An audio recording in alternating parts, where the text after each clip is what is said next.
বাংলাদেশ গত 7 বছর যাবৎ মিয়ানমার হতে আগত 12 লাখেরও বেশি রোহিঙ্গাদের মানবিক কারণে আশ্রয় দিয়ে আসছে। এর ফলে আমরা বিরাট সামাজিক, অর্থনৈতিক, পরিবেশগত ক্ষতির সম্মুখীন হচ্ছি। মিয়ানমারের অভ্যন্তরীণ সমস্যা থেকে সৃষ্ট এই সংকট বাংলাদেশ ও আমাদের অঞ্চলের জন্য প্রথাগত ও অপ্রথাগত উভয় ধরনের নিরাপত্তা ঝুঁকির কারণ হয়ে দাঁড়িয়েছে। মিয়ানমার থেকে বাংলাদেশে বলপূর্বক বাস্তুচ্যুত রোহিঙ্গাদের সহায়তা করতে আমরা অঙ্গীকারবদ্ধ। আমরা রোহিঙ্গাদের জন্য মানবিক সহায়তা কার্যক্রম চালু রাখা এবং তাদের টেকসই প্রত্যাবর্তন নিশ্চিত করার উদ্দেশ্যে আন্তর্জাতিক সম্প্রদায়ের পর্যাপ্ত সহায়তা অব্যাহত রাখার আহ্বান জানাচ্ছি।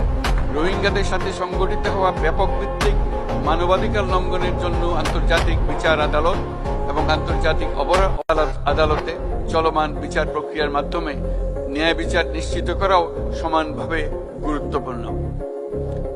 রোহিঙ্গারা যাতে নিজ দেশে স্বাধীন এবং মর্যাদাপূর্ণ জীবন যাপন করতে পারে সেই লক্ষ্যে অনুকূল পরিবেশ তৈরিতে জাতিসংঘ অন্যান্য আন্তর্জাতিক প্রতিষ্ঠানের ধারাবাহিক প্রচেষ্টার প্রশংসা দাবিদার।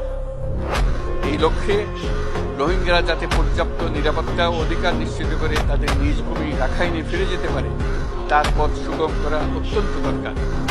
মিয়ানমারে প্রতিনিয়ত পরিবর্তনশীল অবস্থা বিবেচনা রেখে বাংলাদেশ আন্তর্জাতিক সম্প্রদায়ের সাথে একযোগে রোহিঙ্গাদের নিজ দেশে মর্যাদাপূর্ণ টেকসই প্রত্যাবর্তনের জন্য পরিবেশ সৃষ্টিতে কাজ করতে